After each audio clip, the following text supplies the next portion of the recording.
નમસ્કાર N coverage ન્યૂઝમાં આપનું સ્વાગત છે।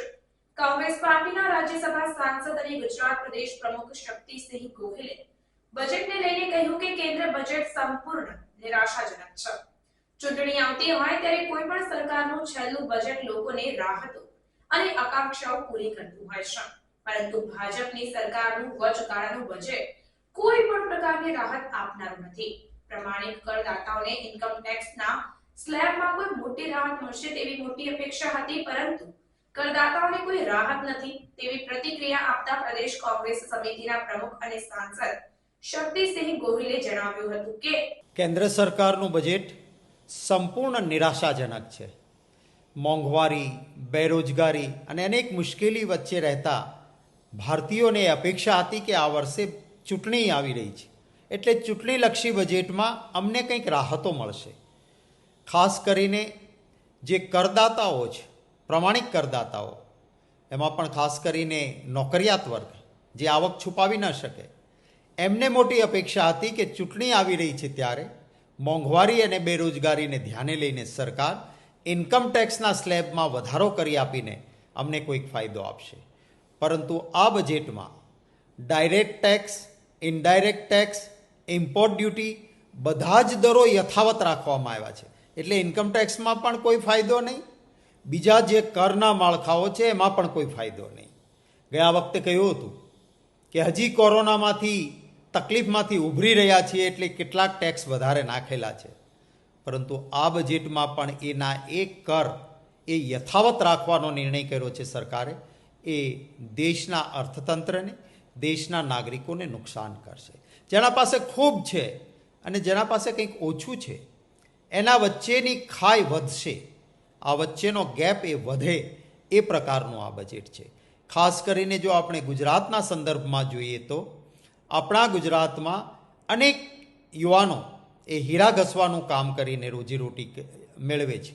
કેટલાક હીરાના કારખાનાદારો, કેટલાક એના વ્યવસાય સાથે જોડાયેલા લોકોને રોજી મળે છે।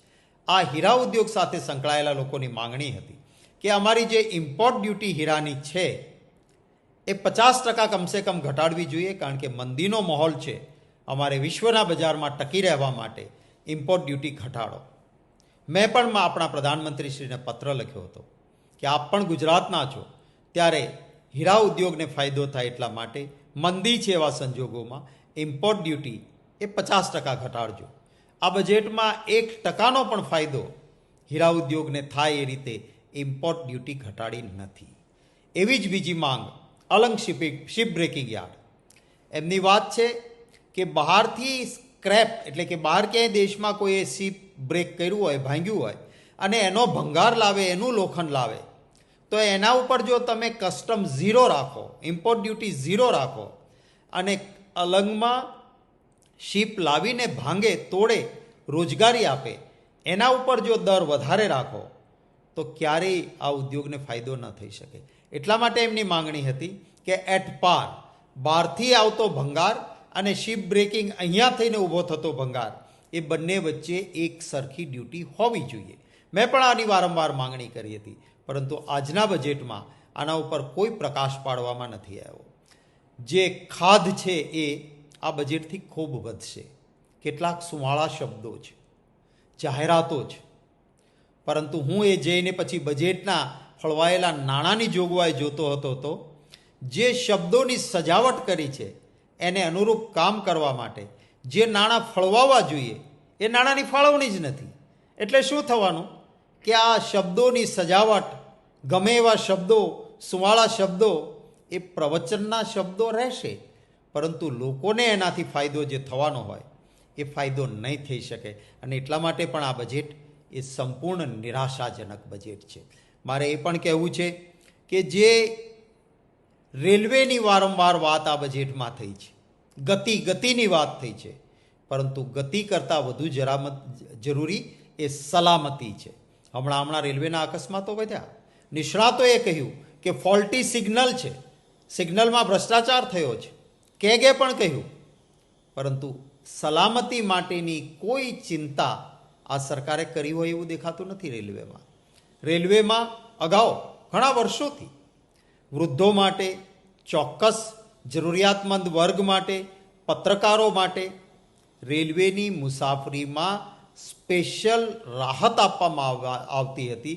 એક ખાસ પ્રકારની રાહતના કારણે આ બધા લોકો સસ્તી મુસાફરી કરી શકતા હતા. કોરોનાના બહાના નીચે આ વ્યવસ્થા દૂર કરી હતી. હવે કોરોના તો જતો રહ્યો, હવે ક્યાં કોરોનાની અસર છે? ત્યારે આ વખતે રેલવેમાં ફરી વખત વૃદ્ધો, ચોક્કસ જરૂરિયાતમંદ વર્ગ અને પત્રકારો માટે મળતી એ સ્પેશિયલ સબસિડી, ચોક્કસ રિયાયત ફરી વખત શરૂ થાય એવી બધાની અપેક્ષા હતી. મેં પણ માંગણી કરી હતી કે આ શરૂ કરવું જોઈએ, પરંતુ એનો પણ આ બજેટમાં કોઈ ઉલ્લેખ નથી. અનેક લોકોની આશાઓ, ખાસ કરીને ખેડૂતો, નાના ઉદ્યોગકારો, મહેનતકશ લોકો, નાના વેપારીઓ, જીએસટીની મુશ્કેલીઓ, આ અંગેનો કોઈ ચોક્કસ પ્લાન, કોઈ ચોક્કસ યોજના કે રાહતો આ બજેટમાં નથી. આમાં બજેટ સંपूर्ण રીતે निराशाजनक है. अन्य खबरों के लिए चैनल को सब्सक्राइब कीजिए. खबरों का नोटिफिकेशन पाने के लिए बेल आइकॉन को जरूर दबाएं.